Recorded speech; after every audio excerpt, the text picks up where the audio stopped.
Hello, everybody. My name's Bruce Montgomery, and this is my colleague, Tracy Priest. Hello, everybody. And we're with The Road to Retail. On our podcast, Tracy and I hope to offer tips, ideas, insights, and examples of how small, emerging, challenger consumer packaged goods, CPG, brands can build their business. Everything from determining if you're ready to grow, where to start, how to prove it online, how to go about securing distribution at a national retailer. It could be a natural retailer, driving your business through to the consumer, and how to go about finding an investor if that's important to you. The bottom line is we would love to help you be successful by highlighting the many important aspects of this journey to establishing and growing your brand. Tracy and I have done this a long time. We've made a lot of mistakes, done a few things right, and if we can save you some time and pain, we'd love to. Tracy? Absolutely. Thanks, Bruce. So Bruce and I, as he mentioned, have been in consumer packaged goods commercial operations for over 30 years.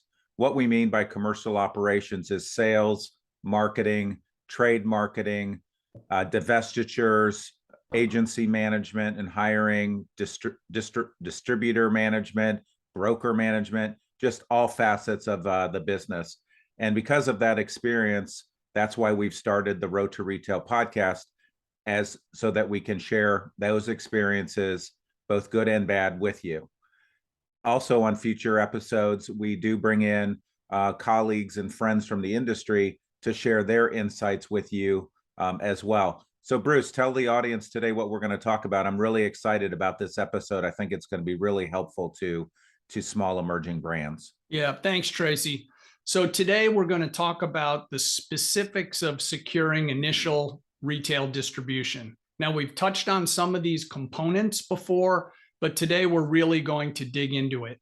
So when it comes to brick and mortar sales and marketing and trying to grow your brand, distribution is the oxygen of CPG, okay? Especially in the brick and mortar world, because if you don't have decent distribution, you can have great packaging, a great product, great advertising, a kick-ass sales team, and none of it will matter if no one can find your product or if you go to the wrong place. So you've already thought through the questions and logistics of, are you ready for retail? And you've checked those boxes and you've determined that that answer is yes. So we're going to touch on a bunch of things. We're going to talk again about the class of trade of this first retailer you're going to go to, the importance of geography, how extensive your distribution should be, both in terms of geographical reach and depth of the line you offer.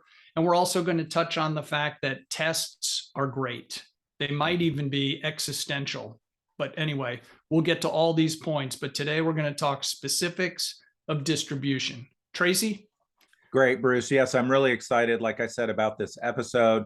So today we're going to be really raw and transparent with you, as we always are, and also give you some real live examples, as a lot of what we're going to share with you today, Bruce and I live every day with the brands that we work on.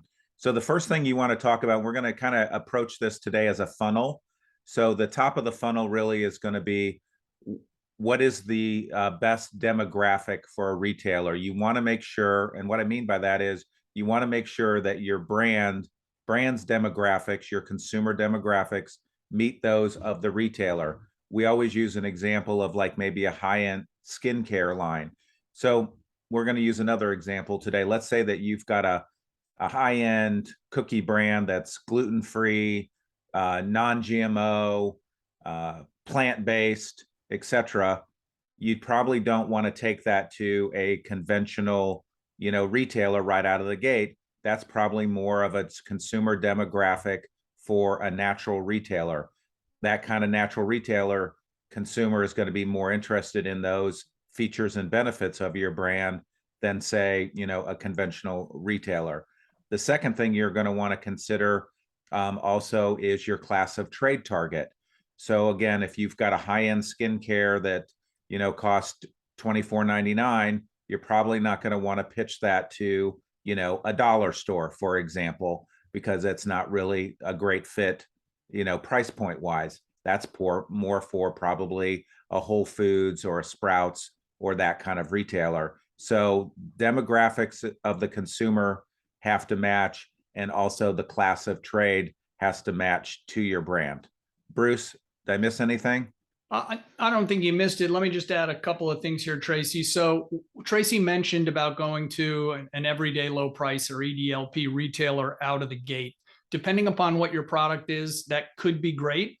But if you're a brand that's more, maybe you're middle of the road or skewing a little bit high end, you may not want to go there first. Now, the potential volume could be intoxicating, but since some of the bigger mass retailers or dollar chains can work off of a lower margin, going there first and then trying to expand to other retailers, they might say, what did you do going to X first? Because you've left me no way to meet my margin requirements and be competitive.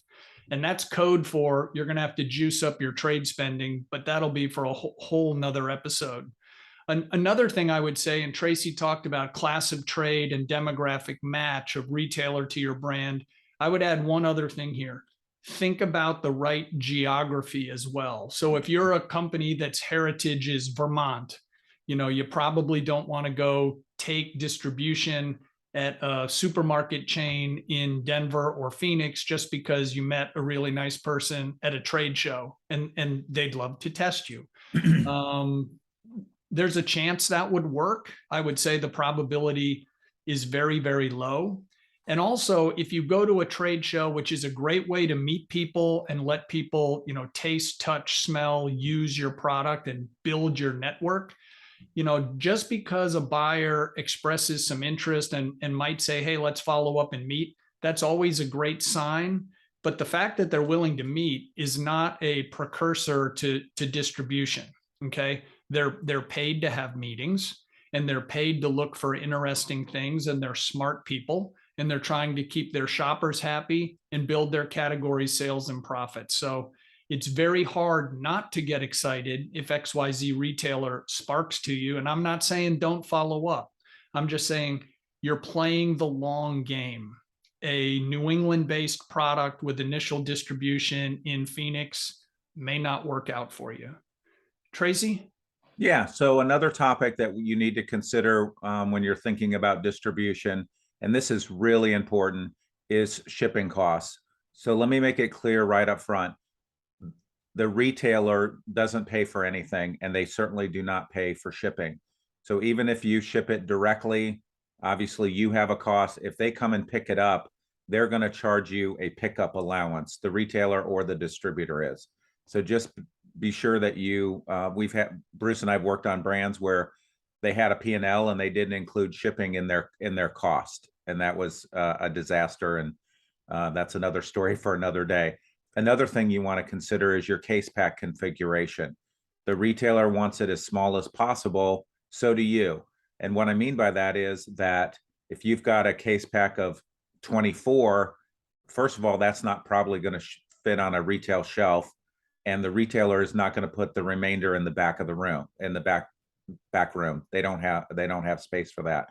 Second of all, you want to have excuse me, a small case pack so that you're getting better turns. So if you've only got 3 or 6 units on the shelf, it's going to turn a lot faster, and that store clerk on the aisle has to order, more product more frequently, and that's certainly a benefit to you, and will show a better sales rate to the retailer.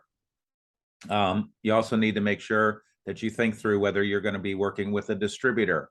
That's a whole nother animal. So make sure that you realize, understand the costs of working with a distributor, because they do have a lot of costs associated with doing business with them. And you need to make sure that you're including that in your price. Another thing you need to think about is, when are you going to get paid? Here's a key thought. Sometimes distributors will not pay you until the inventory that they've initially bought has sold through. A lot of brands that we work with sign those vendor agreements and don't realize what the terms are. Maybe they might be 60 or 90 days, or you may have to sell through your inventory before you get paid. And you're sitting around 30 days from the time you ship the order, wondering, where your check is. So just all these things you have to really think about logistically as you look at distribution. Bruce? Yeah, thanks, Tracy. So some of the work Tracy and I've done here is, aside from our own experiences, we went out and interviewed approximately a dozen buyers from large retailers across classes of trade here in the US. And they gave us a couple of other things to think about. One of their biggest risks when they take on a small emerging or challenger brand is can they keep up? Can they ship? Because one of Tracy and my bumper stickers, we have a whole clothing line coming soon with our slogans, and one of them is, the only thing a retailer hates more than a product that doesn't sell is one that doesn't ship. So you are a risk to them by them sticking their necks out, which is another reason tests might be okay. We're going to talk about that, but understand what's called your scorecard. Okay, so many of the larger retailers keep a scorecard by every vendor.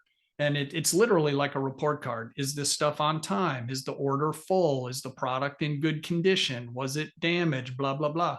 And if your scorecard in some retailers falls below a certain level, you get either a nasty gram, a phone call, or they won't do anything else with you because they're telling you either implicitly or explicitly, hey, tighten up. This is a mess. Okay. Another thing to think through, depending upon your product type, is there could be some special allowances around stuff like shrink, which is industry code for theft. So if you have an item that's expensive and small, it could be a target for people to steal. So they may ask for an extra 1 or 2 points, or they might ask that your product be put in those plexiglass cases you see in some stores. All of that comes with an expense, and sometimes the expense is massive. And if you have a perishable product, they'll do a calculation for spoils, like what percent of your product just won't sell. And that gets back to Tracy's point of, you don't want a massive case pack. If you have a dry good, shelf stable, it might be tempting to do a 12 or 24 pack and ship it out. But lots of retailers have inventory caps for their entire category. So tying up too much inventory in a small emerging challenger brand, if you think about it as a gallon of water, and that's the amount of money they can use for inventory for their category for a month, whatever, they're probably not going to want to use too much on a small brand that they're not 100% sure how it's going to perform. Okay, so let's press on to another one. Money. We're all in this for money. More is better than less, and you have to manage it carefully. Cash flow is king. So do you have the financial resources to launch into a larger retailer? Okay. Tracy just said you have to understand your terms, the terms you've agreed to with regard to when you're going to get paid. Right. Another thing that we've seen, and I'm going to ask Tracy to tell a story, and I'll tell a quick one. We've seen small emerging brands get distribution at a large retailer, and they bid off way more than they could chew. I'm familiar with a brand, good brand. You've seen them on TV. They launched with 4 SKUs into a national retailer, couple thousand stores. And the initial order was so big, it put tremendous pressure on their cash flow because they had to make the inventory, pay their vendors, ship it, get it out to the stores, and then it had to start selling. Okay. That was a huge dip in their cash position. You also have to understand that the terms you agreed to, if you have 30-day terms with XYZ account, hopefully they'll honor them. Many do, but some get a little late. And as a little guy, what are you going to do? You're going to go tell some Fortune 100 company to tighten up? You can try, and maybe they will. Right. And then after filling this big order, do you still have enough cash to run the rest of your operation? You have employees to pay, you have contractors to pay, you have a contract manufacturer, you got to pay your shipping. And no one, Bruce can't call up and say, geez, I'm a little tight. They'll be like, not what we want to hear, Bruce. Not what we want to hear. Exactly. That's all I had there. Tracy? Yeah, I wanted to share 2 examples, Bruce, that I've experienced. One is a brand that worked almost about a whole year to get into a major national retailer. and the order came in, and they swore that they had enough inventory, they were going to be fine, they were self-manufactured. The order came in, it was $3 million. They shipped about, I don't know, $750,000 of it, could not recover, could not get the right inventory, and within about 30 days, the retailer just said, you can't ship, you're not meeting our hurdle rates as far as shipping, and you're done. And they were out, and they spent a whole year getting set up. Another example, and this is for those working with distributors. So once you get your first initial orders, you're all excited, and then you're like, well, where's my check? Well, then from that order, the distributor is going to deduct the setup fee by DC. They're going to deduct the 2% terms. They're going to deduct a 2% spoil allowance, etc. The free fill, for example. And all of a sudden, you have a negative balance. Just experienced this with one of my brands that I work on, and they were in a negative $11,000 balance and are not going to get a check for those initial orders. So you've got to be prepared for that when you're thinking about your cash flow. So Bruce, yeah, it can be brutal. Yeah, I think you should go on to the next topic here, Tracy. Absolutely. I'm now depressed. I'm getting my Prozac out. So that leads us to, the cost of doing business with a retailer. So the first thing that you're going to talk about with a potential retailer is the cost of slotting. We've worked with brands, Bruce and I said, oh no, we don't have to, we're not going to pay slotting. We have a great brand. Or, I know my uncle Sam knows, the buyer, so we're not going to be able to pay, we're not going to have to pay slotting. That is so not true. You are going to have to pay slotting. Slotting comes in two forms. It comes in either the form of free goods or a free case. So the retailer does not pay for the first case that goes on the shelf. And then, or the second thing would be, some kind of cost per store. Just did a deal with a major retailer, and it was $50, per store, again, per SKU. So slotting can be really, really expensive. And that's why, again, that example that I just gave about the distributor, all of the deductions came for the free fill, and they weren't going to get a check for a while. So those are things you need to think about. The second thing you need to think about is, what is the cost of doing business with that retailer? Typically, we call that trade spend. In your first year of launching, your trade spend is going to be really, really high, 15-20%, because you need to cover your cost of slotting.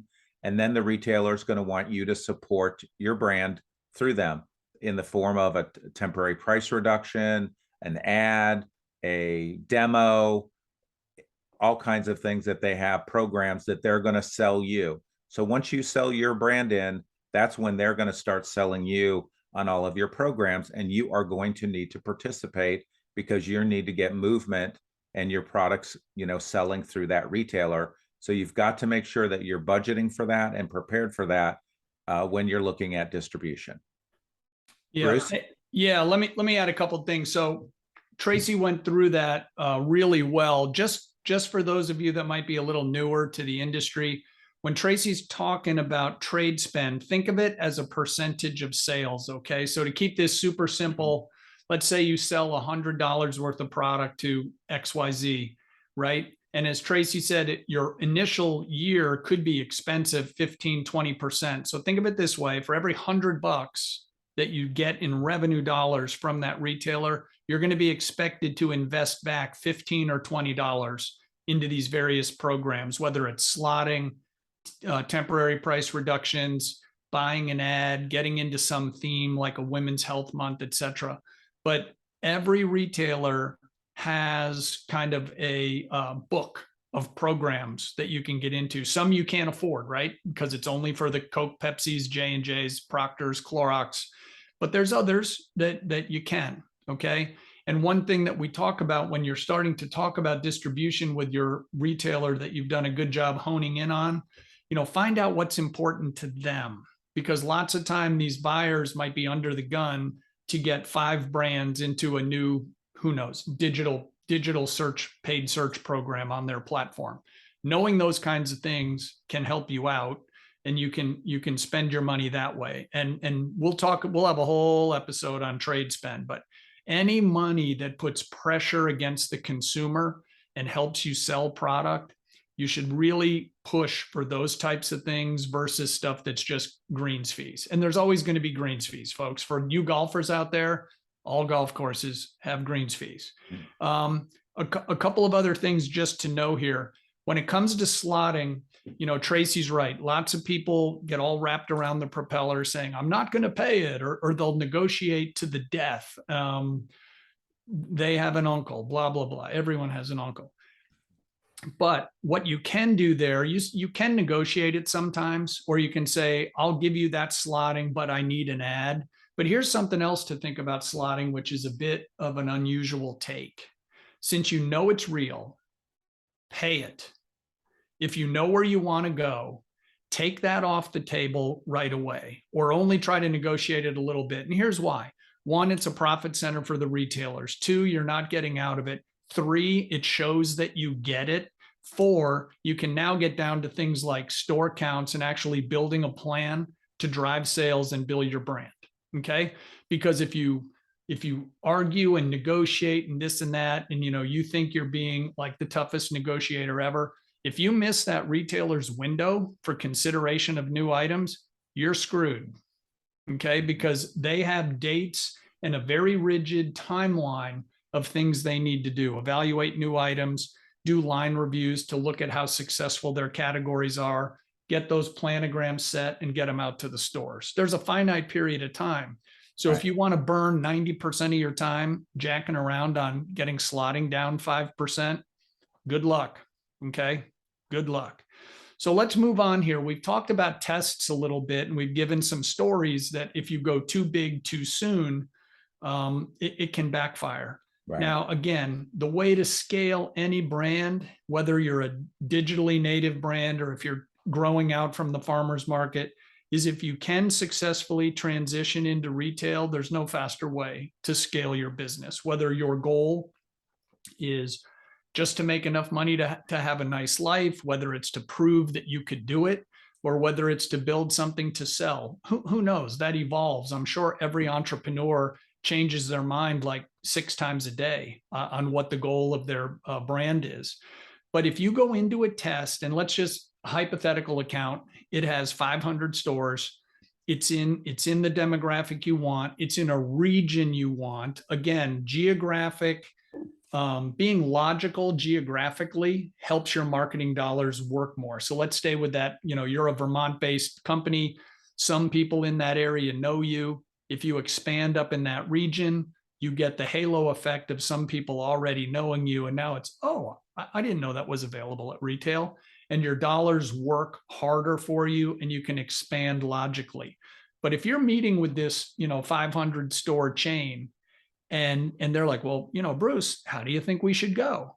It can be tempting to say, let's go all 500. And if you have supreme confidence and you have the checkbook to cover all the things Tracy and I've already talked about, running out of dough, not being able to ship, you can support and create a demand plan.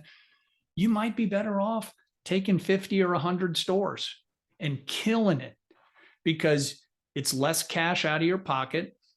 You can manage it better. You can test maybe some pricing. You can test some marketing tactics to see what moves the needle before you go all in. And remember what we said about scorecard. And right now, as we're hopefully coming out of COVID, people are going to start losing patience with blaming stuff on the supply chain. Right now, you still can, but I'm hopeful that in about 6-12 months, people will be like, dude, that's like so COVID. This is a you problem. It's not a COVID or supply chain problem. Let's hope it stays on that trend, but eventually you have to solve your own problems. Tracy?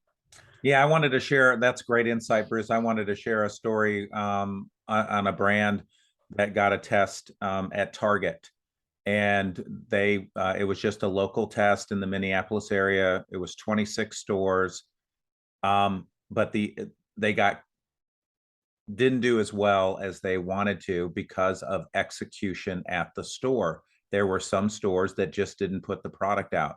So when the test results came back and the stores that actually did execute, they did really, really well, and now are being considered for, more stores.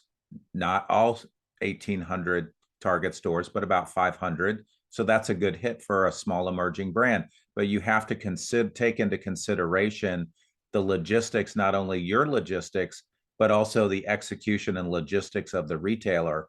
Because once the retailer looks at that data and says, well, you didn't do well, and you can say all day long, well, you didn't do your part, they don't care. So that's something also for being able to do, starting with a small scale test. Yeah, Because you never know what can go wrong.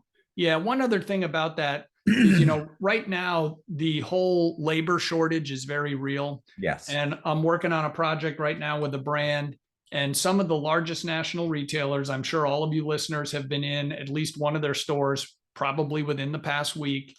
And all of the metrics and systems are saying that product is in stock, product is in stock.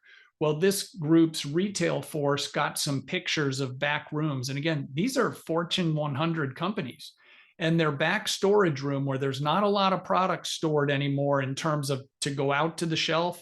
But when a truck comes in, they unload it into the back room, and then the category or aisle clerks, captains, whatever they're called these days, are supposed to go find their stuff and move it out to the shelf.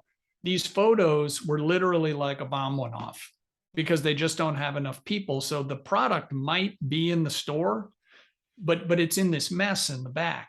So Right. if it's a small test, especially if it's proximal to where you or an employee live, and you can go in and walk through that store, and one, you can see if your tags are up, and then two, if there's no product there but the buyer's telling you it is, they may let you check the back room, or you could talk to someone about getting it out. But again, it's managing these expectations, because as soon as their systems say your product has shipped, the clock starts in Right. terms of them evaluating you in whether you're making sales hurdles. And I don't know a lot about making sales hurdles, but if your product is buried in the back storage room, you probably don't have a great shot. Yeah. Tracy? Exactly. So one last topic we want to talk about that no one really likes to talk about, and Bruce calls me the Grim Reaper, but that's the cost of failure. And so make no mistake, if your product does not sell, does not make hurdle rates, there's a couple things that are going to happen. First of all, the retailer is going to call and say, you're discontinued. You're not making our hurdle rates. The first thing they're going to do is mark down the product 50%, which is paid for by you, the brand. So right off the bat, 50% off of the case cost, they're going to bill you for. Then after that, if whatever is left, so let's say there's 10 units on the shelf, you marked it down per store. Now there's 5 units left. It doesn't sell. They're doing a new planogram. So they're going to ship the product back to their reclamation center and then ship it back to you. So you're going to take that product back at full revenue.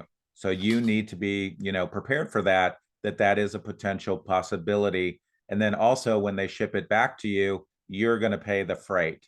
So it's not very fun to talk about, but you need to be prepared for the cost of failure, because it can happen. It happens every day. Or maybe you've got 3 SKUs. The buyer says, hey, you know what? These 2 SKUs are great. We're going to keep these. But this third SKU, this third flavor of, grape is not selling, and we're getting rid of that. And here's your cost. So just make sure that you're, not putting your head in the sand thinking that your brand, or at least 1 or 2 of your SKUs, may not make it, and they will fail, and it is going to be expensive. Yeah. So you might be wondering, well, gosh, what's cost of failure have to do with an episode on distribution? Well, here's one way to tie it together. This is why the decisions you make matter. Okay. If you go for distribution in an area where you already have maybe some geographic awareness, or it's, logical, you're an East Coast, who knows, seafood, or you're a Vermont maple syrup company, again, I don't know why I'm picking on Phoenix. Going to Phoenix, probably not your best first play. If you go to too many stores and you hit some of the issues like supply chain or shipping or suddenly you're starting to run out of money because funding 500 stores for a launch sounded great when you left the building. And then when you started doing the math, it got tough.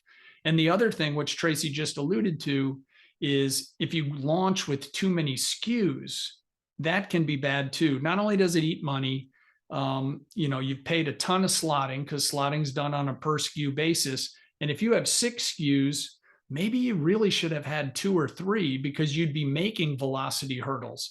Remember, we had a buyer from a very large retailer, and he told us, he said, listen, when someone comes in to talk to me about their business, I don't want to talk about their brand. While I do sell brands, I sell items. So each SKU is an item in this person's world. He said, you may have a kick-ass brand, but you might still have 2 dog items. And when we meet, we're talking about the dogs first. So wrong geography, too many stores, too many SKUs. These are all things, are decisions made when you decide where you're going to seek distribution and then how you go about it.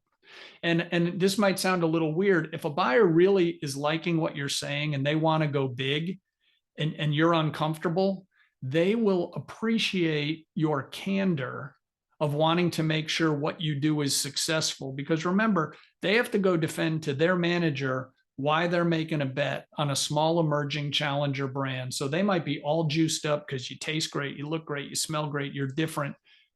But if it starts falling apart for execution, that person now has to go have uncomfortable discussions with their manager. And the manager's like, why did you bet on these guys? So it's better to go small and crush it than go big and have to reel it in. Tracy, anything to add there before we go to the big finish? No, I don't think so, but I hope that you found this episode helpful and encouraging, and that we didn't scare you too much. But our job is to be realistic and transparent with you, tell you about the good, the bad, and the ugly about distribution at retail. It can be a great opportunity, but there's just so many things to think about. And hopefully in this episode, we shared some of those things with you today. So the big finish, Bruce. So thanks so much for joining us. Please follow us on our LinkedIn page, Road to Retail. We also can be found now on Spotify and iTunes. And we do post our episodes every 2 weeks. So look for this episode in the coming week or so. And thanks again for joining us. Thanks, everybody. Good luck out there.